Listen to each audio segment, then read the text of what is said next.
দুনিয়ার মধ্যে যে উদ্দেশ্য নিয়ে আল্লাহ রাব্বুল আলামিন আমাদেরকে সৃষ্টি করেছেন, আল্লাহ রাব্বুল আলামিন আমাদেরকে যেই পরিমাণ ভালোবাসেন, রাসূলুল্লাহ সাল্লাল্লাহু আলাইহি ওয়াসাল্লাম আমাদেরকে যেই পরিমাণ ভালোবাসেন, আমাদের জন্য ওনারা আল্লাহ এবং তার হাবিব সাল্লাল্লাহু আলাইহি সাল্লাম যেই পরিমাণ আমাদের গুনাহ হলে পেরেশানের মধ্যে থাকেন, আমরা মনুষ্য জাতি আজকে নিজের নফসের তাড়নায় পড়ে নিজের নফসের কাছে হার মেনে আমাদের নফস আমাদেরকে যেটা বলে আজকে আমরা সেটাই করছি। কোনটা হালাল কোনটা হারাম সেই দিকে আমাদের কোনো বাদ বিচার আমরা করছি না। মনে যা চাই তাই করি, মনে যা চাই তাই করতেছি। কিন্তু এটা যে আমাদের জন্য দুনিয়া আখিরাতে অকল্যাণ হবে, এটা যে গুনার কাজ, এই কাজ করলে যে আল্লাহ অসন্তুষ্ট হবেন, এই কাজ করলে রাসূল অসন্তুষ্ট হবেন, সেটা চিন্তা করার মতো আমাদের সেই সময় হয়ে ওঠে না। নফস যা বলছে তাই করতেছি। আল্লাহ রাব্বুল আলামিন পবিত্র কোরআনে কারীমের সূরা আশ-শামসের মধ্যে বলেন, কদ আফলাহা মান যাক্কাহা ওয়া কদ খাবা মান দাসাহা। আল্লাহ তাকিদ দিয়ে বলছেন, কদ অবশ্যই, আফলাহা সফল কাম হয়েছে, সাকসেস হয়েছে ওই ব্যক্তি, মান যাক্কাহা যে তার নিজের নফসকে, আত্মাকে পরিশুদ্ধ করেছে, যে তার নফসকে কন্ট্রোল করতে পেরেছে, নিজের নফসকে নিয়ন্ত্রণ করতে পেরেছে, নফসের চাহিদা অনুযায়ী কোনো অন্যায় কাজ সে করে নাই। ওই ব্যক্তি কি হয়েছে? সফল হয়েছে। কথাকার। আবার আল্লাহ বলেন, অকদ খাবা মান দাসাহা, এবং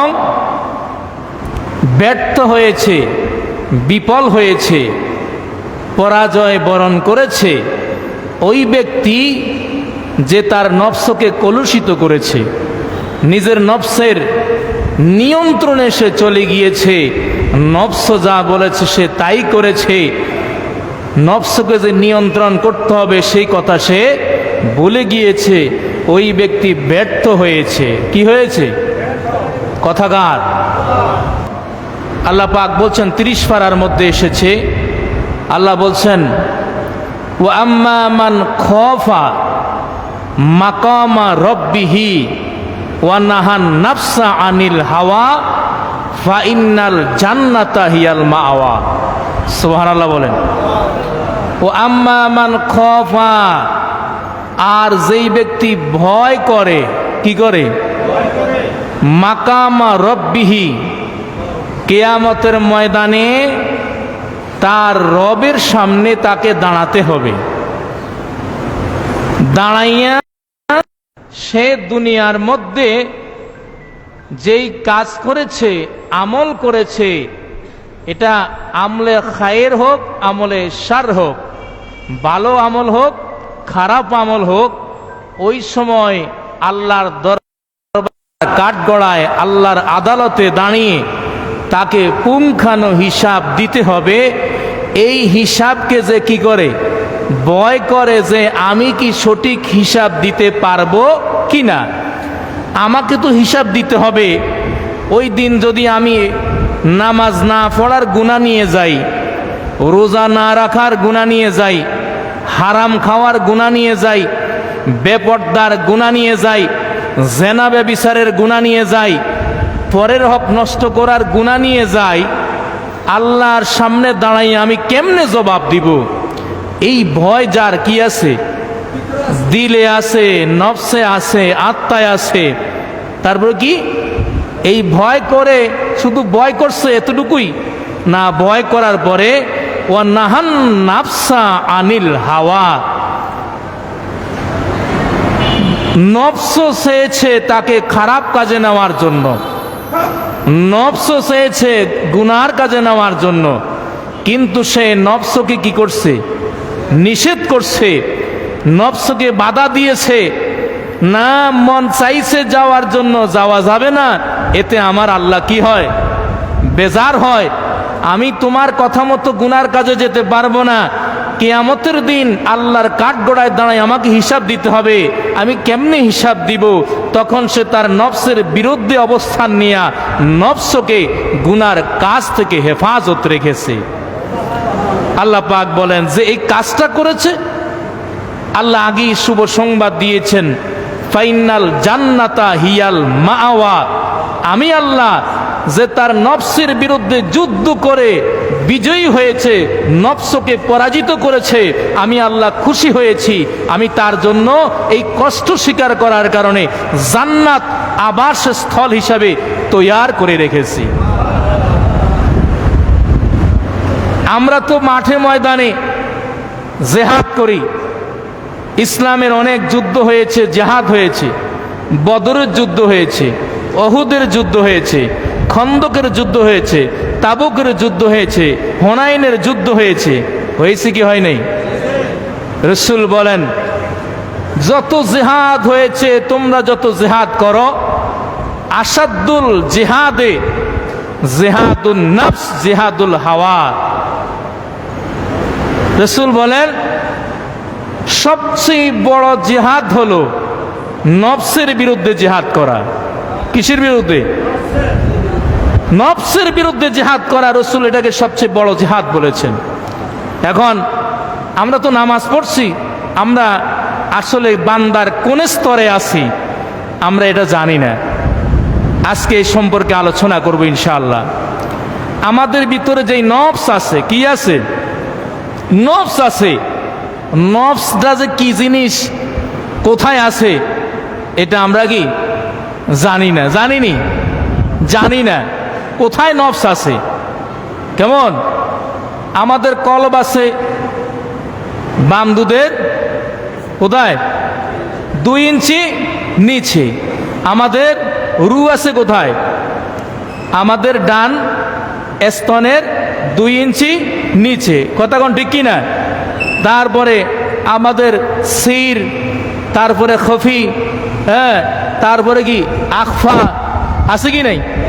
এখানে আবার আপনার এই বাম দুধের 2 ইঞ্চি উপরে আছে সির, ডান দুধের 2 ইঞ্চি উপরে আছে খফি, এখানে আছে কি আখফা। এখন এই নফস সম্পর্কে বলা হচ্ছে, ইমাম রাগিব ইসমাহানি তিনি মুফরাদাত ফি গরিবিল কোরআনের মধ্যে বলেন নফসের সংজ্ঞায় নফস কাকে বলে।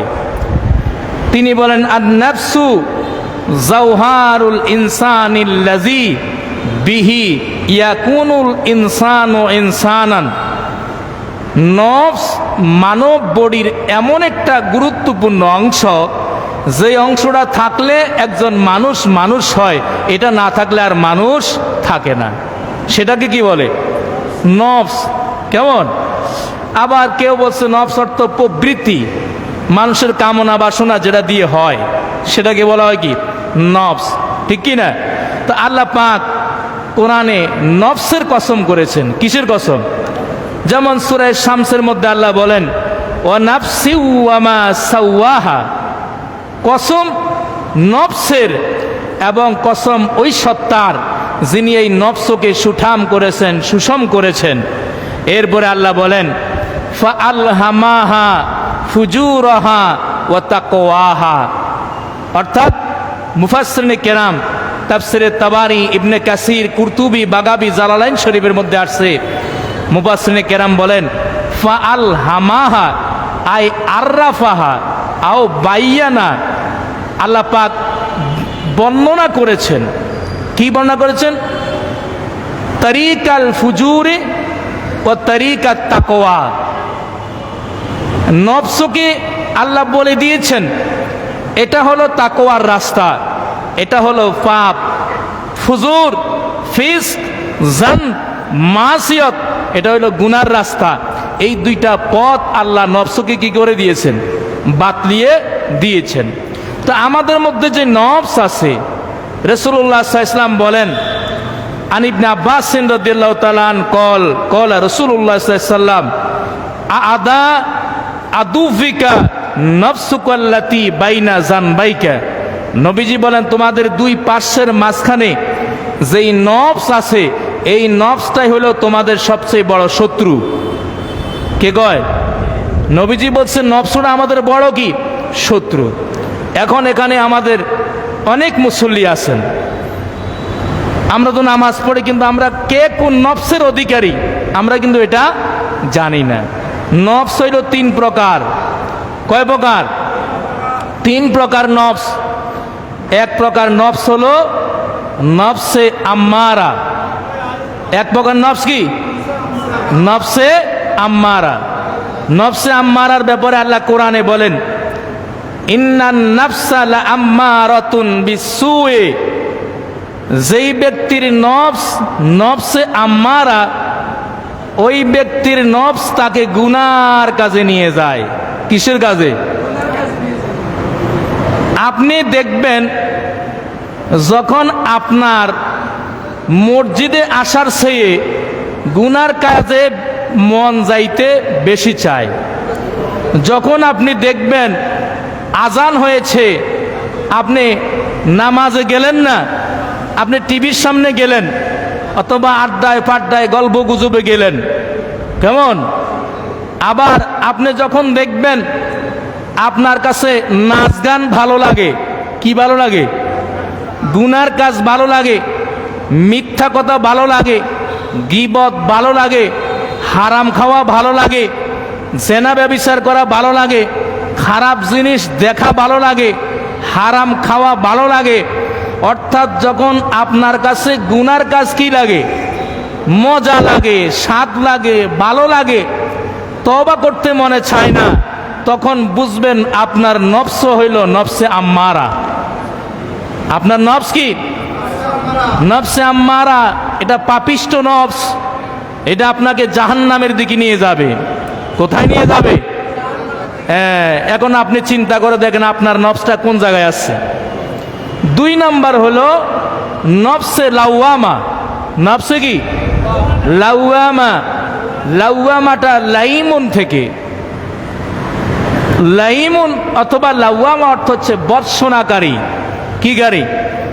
বৎসনাকারী। অর্থাৎ আপনি যখন দেখছেন যে আপনি গুনাহ করার পরে আপনার মধ্যে অনুশোচনা হয়, হায়রে আমি যে গুনাহ করছি, আমার তো এই গুনাহটা করা উচিত হয় নাই।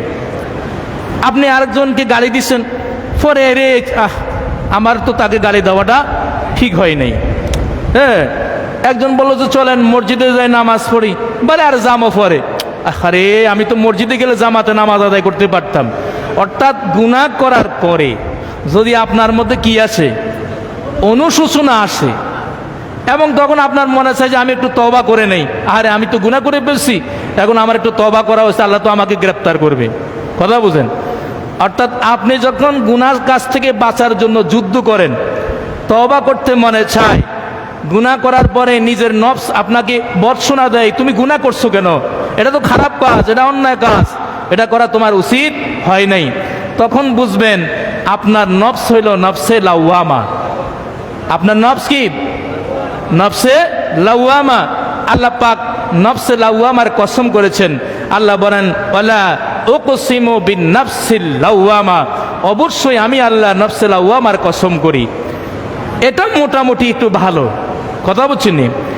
তিন নাম্বার নফস হলো নফসে মুতমাইন্না। নফসে কি? যেই ব্যাপারে আল্লাহ পাক সূরা ফজরের মধ্যে বলেন, ইয়া আইয়াতুহান নাফসুল মুতমাইন্না ইরজিই ইলা রাব্বিকি রাদিয়াতাম মারদিয়া ফাদখুলি ফি ইবাদি ওয়াদখুলি জান্নাতি। সুবহানাল্লাহ কোন একবার। এটা হলো নফসে মুতমাইন্না, যার অর্থ হচ্ছে প্রশান্ত আত্মা। প্রশান্ত আত্মা কেমন?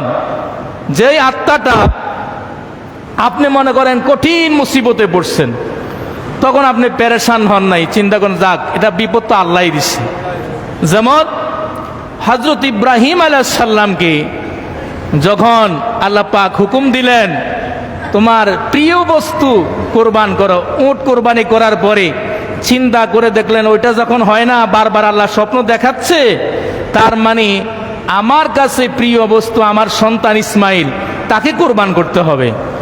তখন তিনি আল্লাহকে প্রশ্ন করেন নাই, পেরেশান হন নাই, আল্লাহর ফয়সালাকে মেনে নিয়ে নিজের সন্তানকে কোরবানি দেওয়ার জন্য নিয়ে গেছেন। তার কাছে যে সবচেয়ে প্রিয়, তার জন্য কোনো আফসোস নাই। হুকুম কার? আল্লাহ হুকুম করছে, আল্লাহ সন্তান দিছে, কোরবানির জন্য নিয়ে গেছেন। নমরুদ আগুনে ফেলাইতেছে, জিবরাইল বলে আপনি যদি বলেন আমার নূরের একটা পাখার বাড়ি দিয়ে নমরুদের আগুন সব সমুদ্রে ফেলাইয়া দেই। তখন ইব্রাহিম ও খলিলুল্লাহ আলাইহিস সালাম তিনি জিবরাইলকে বললেন এটা কি তোমার কথা নাকি আমার আল্লাহর কথা? এই কথা বলার পরে জিবরাইল বলল আমার কথা, আপনার যে আগুন ফেলাইতেছে মায়া লাগতেছে, কয় তোমার সাহায্য আমার দরকার, যেই আল্লাহর জন্য আমাকে আগুনে ফেলাইতেছে ও আল্লাহ আমার ফয়সালা করবে। সুবহানাল্লাহ কন্যা। তিনি আল্লাহর হুকুমে উপরে কি ছিলেন? সন্তুষ্ট ছিলেন। তখন আল্লাহ বাঁচাইলেন, বলেন কুলনা ইয়া নারু কুনি বারদাও ওয়া সালামান আলা ইব্রাহিম। এটা হলো প্রশান্ত আত্মা। এটা কি? এরপরে আসেন হযরত আইয়ুব আলাইহিস সালামকে আল্লাহ পাক কঠিন বিমার দিছে কি না? শয়তান আইয়ুব আলাইহিস সালামকে যখন আল্লাহ সন্তান দিলেন, সম্পদ দিলেন, রাজত্ব দিলেন, আইয়ুব আলাইহিস সালাম এত ইবাদত করতেছে, শয়তান বলল আল্লাহ আপনার আইয়ুব আপনার এত ইবাদত করে কারণ হচ্ছে আপনি তাকে সন্তান এবং সম্পদ 4 জন স্ত্রী দিয়েছেন, এই কারণে করে, যদি এগুলা না দেন তাহলে সে ইবাদত করবে না। আল্লাহ বলেন ইবলিস আমি জানি আমার আইয়ুব সম্পদ দিলেও আমার ইবাদত করবে, না দিলেও, তাহলে একটু দেখেন না আপনি। আল্লাহ পাক সন্তান নিলেন, স্ত্রীও গেল গা, একজন ছাড়া সবাই গেছে গা, সম্পদ সব নিয়ে গেছে, কিন্তু যতই মুসিবত আসে আইয়ুব আগের সে ইবাদত তত বাড়াইয়া দেয়। সমস্ত শরীর পৌঁছতে পৌঁছতে পৌঁছতে যখন জিব্বার কাছে আসছে, দেখুন একবারও বলে নাই আল্লাহ আমাকে সুস্থ করেন। সুবহানাল্লাহ না, একবারও বলে নাই। যখন জিব্বার কাছে আসছে বলে আল্লাহ শরীর পুরাটা তো খাইছে, কিছুই বলি নাই তোমাকে, এখন জিব্বা দিয়ে তো তোমাকে ডাকি, যদি জিব্বা খেয়ে ফেলে তো তোমাকে ডাকবো কেমনে? কথা কয় না কা? আমরা ছোটখাটো বিপদে পড়লে কয় আয় রে নামাজ পড়ে কি লাভ হয়েছে, ওই তো নামাজ পড়ে না তার তো ভালোই আছে, আমি নামাজ পড়ি আজ মুসিবতের কোনো শেষ নাই, এরকম নাফরমান আছে কি না?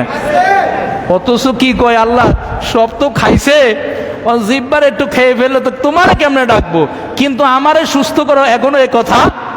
আল্লাহ তার এই ধৈর্যের অবস্থা দেখে আল্লাহ পাক তাকে পরিপূর্ণ সুস্থ করে দিলেন। এটা হলো প্রশান্ত আত্মা, ঠিক কি না? কারবালার ময়দানে ইমাম হোসাইন রাদিয়াল্লাহু তাআলা শহীদ হবেন, এটা আমার নবী জানতো কিনা?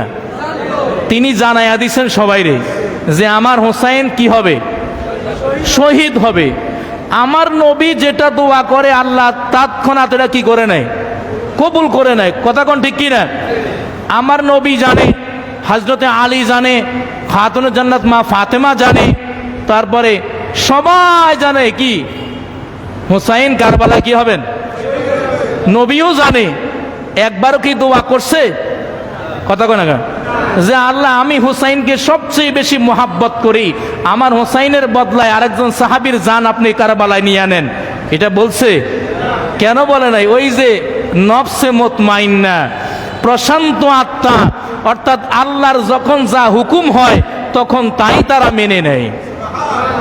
যত কঠিন মুসিবত আছে এরা ধৈর্য হারা হয় না, মুসিবত যত আসে তত আরো আল্লাহর ইবাদত বাড়ায়া দেয়। সুবহানাল্লাহ না, এটাকে বলে প্রশান্ত আত্মা। এই জন্য আল্লাহ ডাক দিচ্ছেন, আল্লাহ বলছেন ইয়া আইয়াতুহান নাফসুল মুতমাইন্না, হে প্রশান্ত আত্মা, ইরজিই ইলা রাব্বিকি রাদিয়াতাম মারদিয়া, তোমরা সন্তুষ্ট হয়ে সন্তোষ ভাজন হয়ে তোমাদের রবের দিকে ফিরে আসো। সুবহানাল্লাহ না।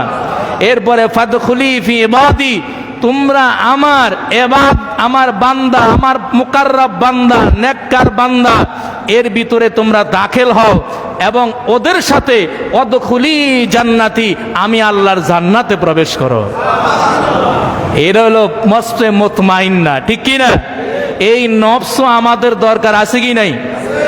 এই যে দেখেন, আমরা দুনিয়ার লোভ লালসার মধ্যে এত ব্যস্ত হয়ে পড়ছি, বাড়ি গাড়ি ধন সম্পদ, একটা আছে বাড়ি আর একটা দরকার, দোকান দুইটা আছে আরো 5টা দরকার, জায়গা 1 একর আছে আরো 10 একর দরকার, শুধু দুনিয়ার ডেভেলপ, দুনিয়ার ডেভেলপ। দুনিয়াটা একটা টয়লেটের মতো। কিসের মতো? শুনতে খারাপ লাগে নাকি? দুনিয়াটা একটা কিসের মতো? বলবেন হুজুর কেন এই কথা বলছেন? বুঝেন তাইলে, আপনি 5 তলা একটা বিশাল বিল্ডিং বা অট্টালিকা তৈরি করলেন, কয়েক ইউনিটের বাড়ি। এখনকার সময় আমাদের যে ওয়াশরুম বলেন, বাথরুম বলেন, টয়লেট বলেন, এটা বিল্ডিং এর ভিতরে না? আপনি ওই বিল্ডিং এর মধ্যে ডাইনিং রুম করলেন, ড্রয়িং রুম করলেন, বেডরুম করলেন, সব করলেন, কিন্তু সেখানে বাথরুম করেন নাই। কি করেন নাই? এই বিল্ডিংটা কি পরিপূর্ণ হয়েছে? কথা কয় না। এখন আরেকটা প্রশ্ন করি, আপনি যে এই বাথরুম করবেন এখানে, আপনি শুইতে গেলে কি বাথরুমের কথা মনে আসে? দোকানে গেলে বাথরুমের কথা মনে আসে? খাইতে গেলে বাথরুমের কথা মনে আসে? কথার জবাব দেন। একজন বন্ধুর সাথে সাক্ষাৎ করছেন, বাথরুমের কথা মনে আসে? আপনি সারাদিন কখনো কি আপনার এই বাথরুমের কথাই মনে আসে? যখন বাথরুমের ব্যাগ হয় তখন আপনি যান, যাইয়া চলে আসার পরে এটা আর আপনার মনে থাকে না, ঠিক কি না? এটা আপনার প্রয়োজন। কথা কয় না কা? তাহলে দুনিয়াটাও এরকম, দুনিয়ার ডেভেলপ এরকম। আপনি দুনিয়াতে থাকবেন, একই বিল্ডিং এ থাকতেছেন, আপনার বেডরুমের পাশেই বাথরুম, 24 ঘন্টায় যখন প্রয়োজন হয় তখনই বাথরুমে যান, এরপরে আর আপনার ব্রেনের মধ্যে বাথরুমের কোনো চিন্তা থাকে না। আপনি দুনিয়াতে থাকবেন, কিন্তু দুনিয়ার মতো চিন্তা করা যাবে না। আপনার চিন্তায় থাকবে আখিরাতের ডেভেলপ। কথা কন না কেন? আখিরাতে বাড়ি কিভাবে করবেন, আখিরাতে জান্নাত সাজাইবেন কিভাবে, থাকবেন দুনিয়ায়, ব্রেনে থাকবে আখিরাত, ঠিক কি না? ওই বাথরুমের মতো আপনার ব্রেনে থাকতে হবে, যেটা শুধু প্রয়োজন থাকা খাওয়ার জন্য, আমার আখিরাত হইল আমার চিরস্থায়ী থাকার জন্য, ঠিক কি না? একজন আল্লাহর ওলি, সময় খালি দ্রুত চলে যায়, একজন আল্লাহর ওলি যিনি জগৎ বিখ্যাত ওলি, আল্লামা শরফুদ্দীন বুসরি রহমতুল্লাহ আলাই, যিনি কসিদায়ে বুরদা লিখেছেন, অনেক অসুস্থ, শেফা হয় না, ডাক্তার কবিরাজ বহুত দেখাইলেন, পরে তিনি কসিদায়ে বুরদা লিখে তিনি রাত্রে পড়তে পড়তে ঘুমায়া গেলেন। সুবহানাল্লাহ না? আর স্বপ্ন যোগে আমার নবী দিদার হয়ে গেল। আমার নবী আয়েশা তার গায়ের মধ্যে নিজের গায়ের একখানা চাদর লাগাইয়া দিলেন। বুরদার তো চাদর, বুরদার তো কি, তার গায়ে একটা চাদর দিয়া দিলেন। সে স্বপ্ন দেখতেছে, কিভাবে দেখে? সকাল যখন হলো, সে ঘুম থেকে উঠে দেখতেছে সম্পূর্ণ সুস্থ, আর স্বপ্ন যোগে রসুলকে যেভাবে দেখছে একটা চাদর তার গায়ে দিছে, ওই চাদরটা এখনো তার গায়ে আছে। সুবহানাল্লাহ না? শরফুদ্দীন বুসরি এই কসিদায়ে বুরদা কি বলেন দেখেন, তিনি বলেন, আন নাফসু কাতিফলে ইন তুহমিলুহু শাব্বা আলা হুব্বির রদায় ওয়াইন তুফতিমুহু ইয়ান ফাতিমু। তিনি বলেন, হে দুনিয়ার মানুষ, তোমার নফসটা হইল একটা শিশু বাচ্চার মতো। কিসের মতো? নফসটা কিসের মতো? সবাই বলেন। তোমার নফস হইল একটা শিশু বাচ্চার মতো। শিশু বাচ্চা যখন মায়ের দুধ খায়, তখন 2 বছর 2.5 বছর হইলে তখন মা কি করে? দুধ ছাড়া দেয়। ছাড়ায়নি? ছাড়ায়। দুধ ছাড়ানোর সময় এই সন্তান চিৎকার করে, কান্নাকাটি করে, রাত্রে মাও ঘুমাইতে পারে না, বাবাও। সন্তানের শরীরে জ্বর চলে আসে, শরীর অসুস্থ হয়ে যায়। হ্যাঁ, এই যে সন্তানের শরীর অসুস্থ হলো, জ্বর আসলো, ভয় পাইল, আপনি সন্তানের চিৎকারে রাত্রে ঘুমাইতে পারেন নাই, মা ঘুমাই নাই, বাবা ঘুমাই নাই, দাদা ঘুমাই নাই, দাদি ঘুমাই নাই, কেন? দুধ ছাড়াইছে। কি করছে? এখন আপনি কি এই এই অসুবিধার কারণে তাকে কি আবার দুধ পান করতে দিছে? কথা কয় না কেন? কেন দেয় নাই? কারণ যদি তাকে এইভাবে না দেয়, দুধ পান করাইতে থাকে, সে দুধ পান করতে করতে যুবক হবে, তখন সে বড় হইলেও দুধ ছাড়তে রাজি হবে না। কথা কয় না কেন? তার কাছে ভাত ভালো লাগবে না, রুটি ভালো লাগবে না, মাছ মাংস ভালো লাগবে না, সে চাইবে যে মায়ের দুধে খাই। কথা কয় না কেন? তাইলে এটা কিন্তু সম্ভব না। যার কারণে যদিও সন্তান এবং আমার আপনার সাময়িক অসুবিধা হয়, এই অসুবিধাকে মেনে নিয়ে, কষ্ট মেনে নিয়ে আমরা সন্তানের দুধ ছাড়াই। কথা কয় না কেন? নফসটাও এরকম। আপনার প্রথম আগে আপনি নাচ গান দেখতেন, আপনি আগে বেহায়া নারীদের আড্ডায় যাইতেন, জেনা ব্যভিচার করতেন, হারাম খাইতেন, গুনার কাজ করতেন। এখন প্রথম আপনি সেটাকে ওই গুনার কাজ ছাড়াইতে হলে আপনার দেখা যায় রাত্রে ঘুম আসবে না, আপনার অস্থির লাগবে, শরীর অসুস্থ হয়ে যাবে। নফসের বিরুদ্ধে যুদ্ধ করতে যায়, নফসে বলবে যে না, গানই তো মজা, হারামই তো মজা, গালিগালাজই তো মজা, ফরের হকই তো মজা। নফসে আপনাকে বলবে না, তোমার মজার গুল্লি মারো, আমার আল্লাহর মজা আমার দরকার। ঠিক কি না? তখন ওই শিশু বাচ্চার মতো কষ্ট হইলেও আপনার নফসকে আপনি নিয়ন্ত্রণ করে, নফসের বিরুদ্ধে যুদ্ধ করে আমার আল্লাহকে রাজি করতে হবে। কথা কন ঠিক কি না? এর জন্য বলেন, নফস হইল শিশু বাচ্চার মতো। ঠিক কি না? কথা তো অনেক বাকি আছে, বলতে পারলাম না। তাহলে এই নফসকে নিয়ন্ত্রণ করার একটাই ঔষধ, সেটা হইল জিকির করা। কি করা? জিকির করা। যত জিকির করবেন আপনার কলবের মধ্যে এসে, রাসূল বলেন, শয়তান ও জাসিমুন আলা কলবি ইবনে আদম, শয়তান আইসা বনি আদমের কলবের মধ্যে আসন গেড়ে বসে। ফাইজা জাকারাল্লাহ খানাসা, যখন সে জিকিরের ধাক্কা মারে শয়তান দ্রুত ফালায়া যায়। ওয়াইজা গাফালা ওয়াসওয়াসা, যখন সে জিকির করে না তখন শয়তান সেখানে বসে বসে ধোঁকা দেয়। নাউজুবিল্লাহ কর না। তাহলে আপনি জিকির করবেন, এই নাভি থেকে টান দিবেন, লা, বা আমার সাথে লা ইলাহা ইল্লাল্লাহ বলেন, লা ইলাহা ইল্লাল্লাহ, লা ইলাহা ইল্লাল্লাহ। এইভাবে যখন আপনি হাঁটতে, বসতে, দোকানে চলতে, খাইতে জিকির করতে থাকবেন, আপনার মুখ বন্ধ হয়ে যাবে, কলবের মধ্যে জিকির জারি থাকবে। এইভাবে আপনি যখন জিকির করবেন, জিকির করার সাথে সাথে আপনার বডি থেকে শয়তান পালায়া যাবে, তখন আর আপনার গুনার কাজ ভালো লাগবে। কথা কন না কেন? আবার জিকির করবেন, আল্লাহ আল্লাহ আল্লাহ। এইভাবে জিকির করে করে কলবে কি মারবেন? ধাক্কা মারবেন। আপনি ব্যবসা করেন, কোনো অসুবিধা নাই, ওযু করে দোকানে ঢুকবেন, কাজ করতেছেন আর মনে মনে জিকির করেন, আল্লাহ আল্লাহ আল্লাহ, জিকির করেন, অসুবিধা আসেনি। তাইলে আপনাকে খারাপ কাজের দিকে শয়তান আর নিতে পারবে না। এই জিকির আমাদেরকে কি করতে হবে? বেশি বেশি নিজের জীবনে বাস্তবায়ন। সবচেয়ে উৎকৃষ্ট সুলতানুল আসকার যাকে বলা হয়, ওটা বেশি করতে হবে। রাসূল বলেন, আফদালুজ যিকরি লা ইলাহা ইল্লাল্লাহ, সবচেয়ে শ্রেষ্ঠ জিকির হলো কি? লা ইলাহা। আপনি যখন টান দিবেন, লা ইলাহা ইল্লাল্লাহ, লা ইলাহা ইল্লাল্লাহ, এইভাবে জিকির করতে করতে শয়তান আর আপনাকে আক্রমণ করতে পারবে না। আপনি নফসে আম্মারা থেকে নফসে লাওয়ামা থেকে নফসে মুতমাইন্নায় পরিণত হয়ে যাবেন। জোরে বলেন সুবহানাল্লাহ। আল্লাহ পাক আমাদেরকে শয়তানের বিরুদ্ধে যুদ্ধ করে আল্লাহর একনিষ্ঠ খাঁটি বান্দা নফসে মুতমাইন্না হওয়ার তৌফিক দান করুন। সকলে বলি আমিন।